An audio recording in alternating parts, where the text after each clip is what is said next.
bicara tentang pencucian uang, bukan korupsi.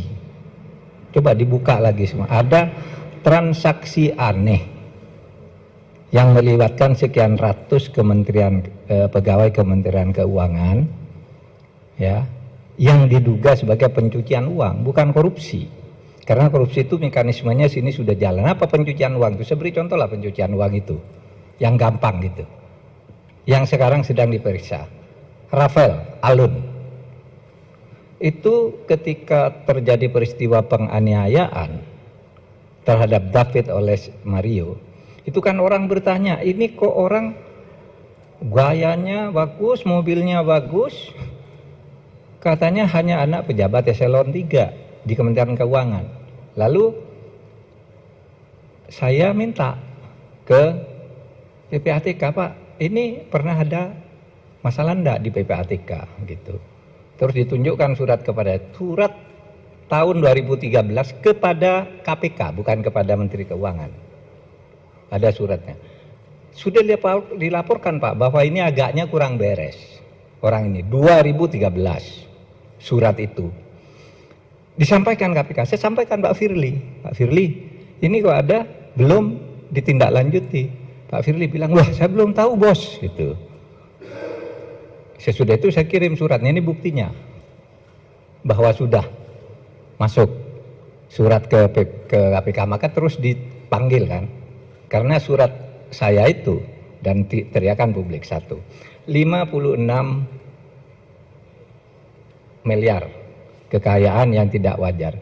Tahu enggak, sesudah diperiksa ulang semua transaksinya itu ada 500 miliar yang terkait dengan dia. Itu yang dilaporkan 56, yang tidak terlaporkan tetapi diduga menurut intelijen keuangan, ini ya, bukan bukti hukum ya. Ya, financial intelligence itu bukan bukti hukum, itu harus dibangun dulu konstruksi hukum. Tapi aneh, masa orang gajinya sekian ini lalu punya perusahaan-perusahaan yang mungkin tidak beroperasi tapi uangnya banyak. Ada hotel mungkin agak sederhana tapi pemasukannya banyak, nggak ada yang tidur juga di situ. Misalnya itu 500 miliar. Nah, itu tindak pidana pencucian uang. Dan sesudah dihitung, saya coba hitung lagi, cari lagi gitu. Kok masa seorang Rafael dapat 500? Muncullah angka yang 300 itu sebagai potensi. Ya. Nanti hitung-hitungannya tentu akan dipresentasikan kepada aparat penegak hukum dan mengundang Ibu Sri Mulyani akan. Karena begini, kemarin tuh kami ngambil sampel 7 dari sekian ratus yang disampaikan itu, sampel 7 yang agak menonjol lah namanya, itu aja sudah 60 triliun. Hitungan intelijennya, maaf. Papua itu kan sudah lama saya bilang, itu banyak. Sekarang Anda mau mengatakan apa? Kalau Rafael itu katanya 56 itu pun tidak wajar, tapi tiba-tiba 500 hitungannya dari intelijen. Sesudah itu ketemu lagi di loker 37, belum lagi lokernya ada yang sudah dibuka lebih dulu sebelum itu.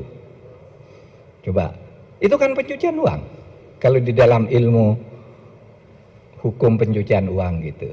Nah, oleh sebab itu sama saya dengan Bu Sri Mulyani, kita akan tegakkan ini.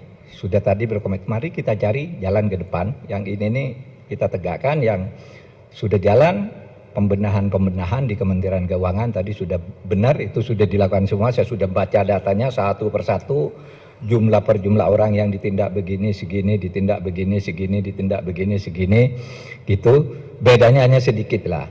Bedanya Bu Sri Mulyani mengatakan sudah direspon semua. Kalau di PPATK mungkin ngukur direspon itu ini belum final, baru pernah direspon tapi tidak jelas hasil akhirnya apa gitu. Mungkin menteri bisa tidak tahu bahwa ada uang seperti itu dan memang di luar kuasa menteri. Kan orang nyimpan uang ratusan miliar di deposit box gitu. Itu kan menteri juga tidak tahu. Itu yang bisa tahu nantinya adalah PPATK. Oh, itu punya deposit box sekian. Itu pun yang baru ditemu sebagian loh, 37 miliar itu. Karena begini, beberapa hari sudah bolak-balik tuh dia ke berbagai deposit box itu.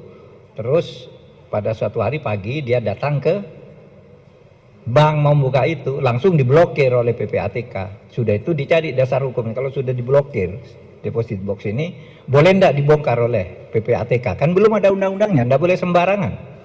Nah dalam keadaan begitu, masih kemungkinan yang lain belum diblokir.